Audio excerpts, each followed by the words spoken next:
Have you ever wondered what it would feel like to vanish from the world without ever leaving it? To hear the laughter of children through a wall, to smell fresh rain through a window you cannot open, to feel the sun only in memory while hiding in silence? For years, this is not a story made from fiction. It's the true voice of a young girl, trapped in a world that had forgotten its soul, yet refusing to let go of hers. Her name was Anne Frank.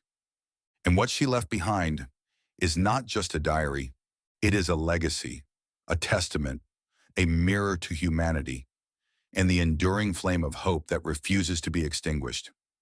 Before we walk with her into the shadows of history, let us meet the people who shaped her world. Inside the walls of hiding, there was Otto Frank, Anne's father, calm, wise, deeply compassionate, the one person Anne trusted most, a man who carried the heavy weight of keeping everyone safe while being the quiet pillar of strength for them all. Then came Edith Frank, Anne's mother. Gentle but distant, Anne struggled to connect with her, often feeling misunderstood and judged. Their relationship was one of tension and of longing for both of them.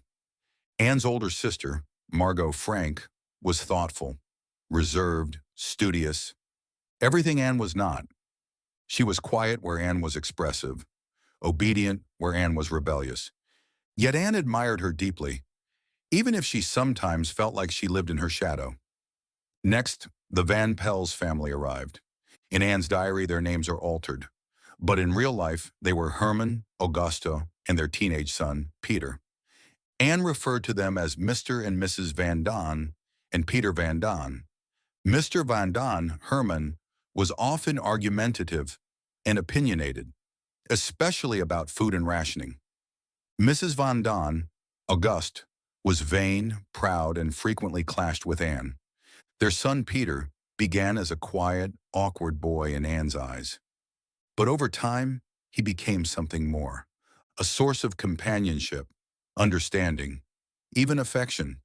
And finally, there was Fritz Pfeffer, a dentist who later joined the group in hiding. Anne called him Albert Dussel in her diary.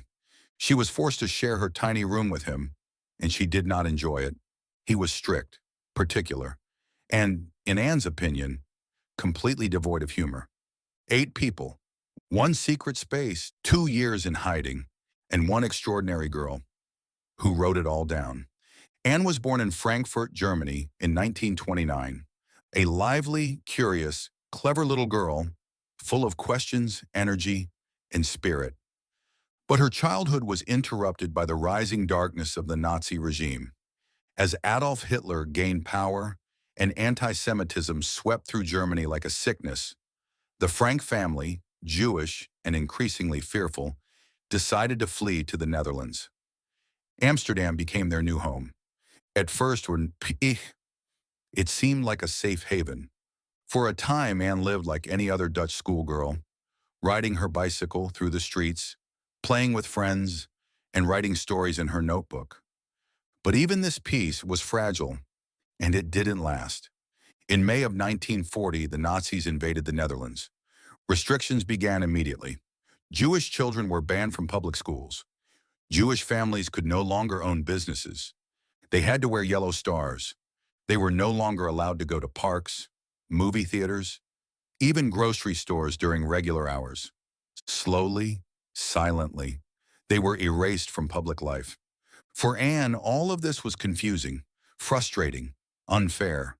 But it was only the beginning. In 1942, Anne's sister Margot received a summons from the German authorities. That could only mean one thing: deportation to a labor camp. And so, the very next day, the Frank family vanished. But they didn't run away into the countryside. They didn't escape by train or ship. Instead, they walked quietly, with layers of clothing stacked on top of each other, as if merely going for a stroll, into a secret world, above Otto Frank's office building, behind a swinging bookcase, up a narrow staircase, into what Anne would forever call the Secret Annex. And it was there, on her 13th birthday. just weeks before going into hiding. That Anne had received a small red-check diary. She named it Kitty, and to Kitty, Anne told everything. The diary began simply, like any teenage girl's journal might. She wrote about school, friends, crushes, frustrations with her parents. But soon, it became much more than that. It became her sanctuary, her mirror, her confession booth, her lifeline.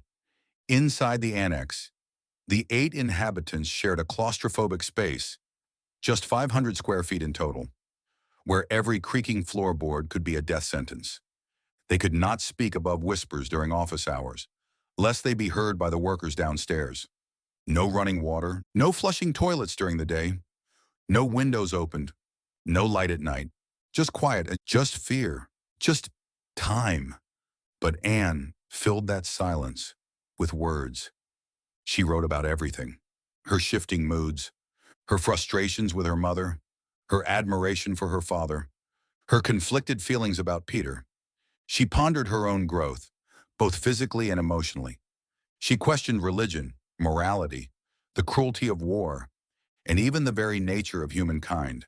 And somehow, despite everything, despite the hunger, the arguments, the terror, and the monotony, Anne's voice never lost its light.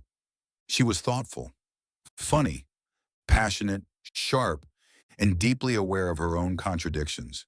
She could be childish one day and wise beyond her years the next. One moment she would complain bitterly about the adults in the annex, and the next, she'd reflect with stunning insight on what it means to become a woman in a broken world. Through her words, we watch her grow, not just in age, but in understanding. Her once naive voice becomes more reflective, more urgent, more mature. She dreams of becoming a writer, of publishing her diary after the war. "I want to go on living even after my death," she writes, and she does. Anne's diary doesn't just give us the facts of hiding, it gives us the feeling of it.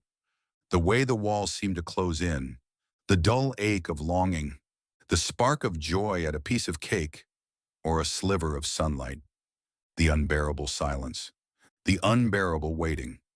She captures the pettiness of daily life, the way a can of beans can cause an argument, the way someone's chewing can become intolerable when there's no escape. And yet, she also captures moments of tenderness, of laughter, of love. She writes of Peter Van Pels, once just a shy, awkward boy in the attic, who becomes, slowly, someone she can talk to, someone she can lean on. She wonders if it's real love or just the illusion of it in a world where choices are so few. But for Anne, those feelings are real, confusing, beautiful, and bittersweet. The world outside, meanwhile, grows darker. News filters in slowly. From the radio, from whispers, deportations increase. Friends disappear. Allied forces inch forward. But hope wavers. And still, Anne writes. She writes through the fear of being discovered, through the tension of cramped quarters, through the desperation of a world unraveling. And though she is often afraid, she is never broken. Then, suddenly, the diary stops.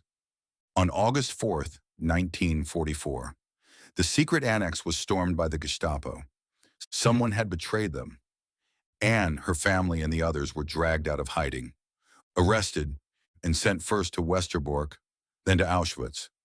Anne and Margot were later transferred to Bergen-Belsen, a concentration camp where disease, hunger, and death hung heavy in the air. It was there, in the final weeks of the war, that both girls died, wasted by typhus, stripped of everything, except their dignity. Anne was just 15 years old. Only one person from the annex survived, Otto Frank. After the war, Otto returned to Amsterdam and was given Anne's diary, saved by Miep Gies, one of the brave Dutch citizens who had helped hide the families. She had kept it, hoping that someday Anne would return for it, but Anne never did. And so, Otto read her words, and he wept. What he found was not just the voice of a daughter, but a soul speaking to the world, honest, raw, full of life and clarity and vision. A young girl who had seen the worst of humanity, yet still believed in its goodness. He knew what he had to do. In 1947, The Diary of a Young Girl was published. It shocked the world. Here was a child, speaking with more wisdom than many adults. Here was the Holocaust, not in numbers or photographs, but in laughter stifled, in dreams deferred, in a young heart that beat wildly behind brick walls, and was stopped too soon. Since then, Anne's words have circled the globe. Her diary has been translated into more than 70 languages, read by presidents, school children, poets, and survivors, taught in classrooms, whispered in theaters, etched in stone. Because Anne is not just a name, she is a symbol. She reminds us that behind every statistic is a story, behind every tragedy, a voice. And what she wrote still matters. Because even today, when hatred rises, when silence seems easier than resistance, when empathy seems like a weakness, Anne Frank reminds us of what it means to be human, to feel, to hope, to write, even when no one may read, to believe, even when the world is falling apart, and to love, ferociously, stubbornly, beautifully, in the face of unimaginable darkness. Anne Frank once asked, "Who would ever think that so much can go on in the soul of a young girl?" We know the answer now because, she told us, and because of that, we will never forget. Thanks for listening. If this summary inspired you, please like, comment, and subscribe.